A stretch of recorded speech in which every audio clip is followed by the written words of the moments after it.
Hello friends, welcome to the YouTube channel Civilsteps. So Civilsteps has started one of the important series that is for Prelims 2022.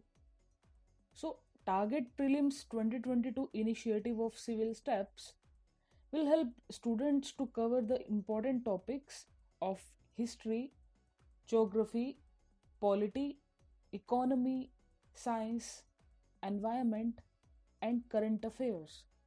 So this Target Prelims 2022 series has started from 19th of December 2021 and will help you to cover more than 1000 important topics for prelims examinations. Target Prelims 2022 has been designed keeping in mind the dynamic nature of the UPSC Civil Services Examinations. Hence, Target 2022 focus on overall preparation of a serious civil services aspirant, and it will sail you through UPSC Civil Services Examination very smoothly. So today we will discuss important MCQs of history.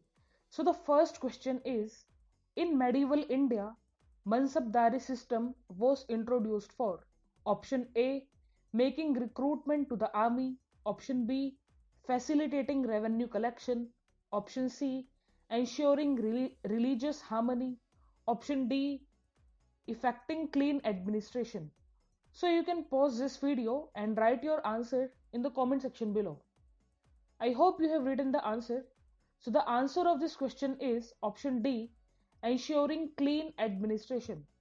So Mansabdari system was introduced in 1595 to 1596, was a combined status showing a noble's civil and military capacity.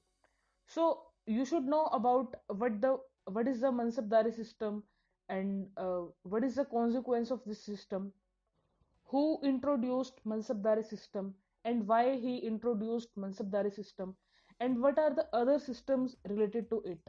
So you should know pre-Mansabdari system and post-Mansabdari system also. And you should also know the effectiveness of this system. So this was about question first. So now let us discuss question number second. Consider the following events. First, reign of Krishna Dev of Vijayanagara. Second, construction of Qutub Minar. Third, arrival of Portuguese in India. Fourth, death of Firoz Tughlaq. So, correct chronological sequence of these events is option A 2431, option B 2413, option C 4213, option D 4231. So you can tell the answer in the comment section. So the answer of this question is option A 2431. So reign of Krishna Dev of Vijayanagara was in 1509 to 1530, and construction of Qutub Minar was in 1206 to 1210, and arrival of Portuguese in India was in 1498, and death of Firoz Shah Tughlaq was in 1388. So you should know the chronological sequence of ancient history, medieval history, and modern Indian history also. So this was a question that was framed from chronological sequence. So this would help you in mains examination also. So this is very important, and you should always have understanding of these chronological events. So that was all about question number second. Now let us discuss question number third. The paintings of Abanindranath Tagore was classified as option A realistic, option B socialistic, option C revivalistic, option D impressionistic. So you can pause this video and you can write answer in comment section. So the answer of this question is revivalistic. So Abanindranath Tagore is known as the leader of revivalist movement in the field of modern Indian painting in Bengal. So you should also know the other works that was done by Abanindranath Tagore. Additionally, you should know who Rabindranath Tagore was. So what was he famous for, and you should also know about other prominent personalities which were there in modern Indian history.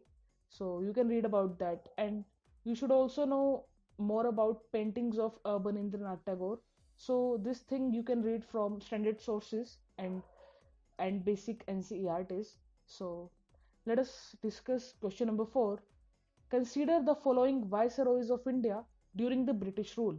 First, Lord Curzon. Second, Lord Chelmsford. Third, Lord Hardinge. Fourth, Lord Irwin. So, which one of the following is the correct chronological order of their tenure?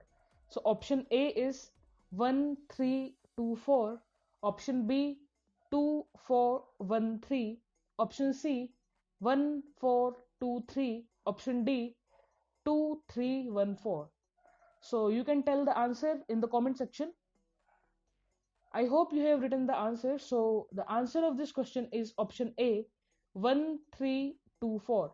So Lord Curzon was in 1899 to 1905, and Lord Chelmsford was in 1916 to 1921, and Lord Hardinge was in 1910 to 1916, and Lord Irwin was from 1926 to 1931. So these viceroys' names are very important, and their works, you should know about their work also. So what prominent that they have contributed or they have done in the past. So you should know all about that. So you should know who introduced this partition of Bengal. So Lord Curzon was the viceroy at that time. So you should know the prominent works or prominent events that happened in the era of whom viceroy. So you should know about all this stuff. So you can read all this from standard sources. So now let us discuss question number 5. Satya Shodhak Samaj organized. Option A movement for upliftment of tribals in Bihar. Option B, a temple entry movement in Gujarat. Option C, an anti-caste movement in Maharashtra. Option D, a peasant movement in Punjab. So you can pause this video and you can tell the answer in comment section. So the answer of this question is option C, an anti-caste movement in Maharashtra. So Satya Shodhak Samaj is a society established by Jyotirao Phule on September 24, 1873. This was started as a group whose main aim was to liberate the social Shudra and untouchable castes from exploitation and oppression. So you should know about all social religious movement that took place in modern Indian history. So you should also know the prominent personalities associated with those movements. So in this way you can cover important topics of history. So that was all about today's video. You can subscribe the channel and you can also press the bell icon. Thank you very much.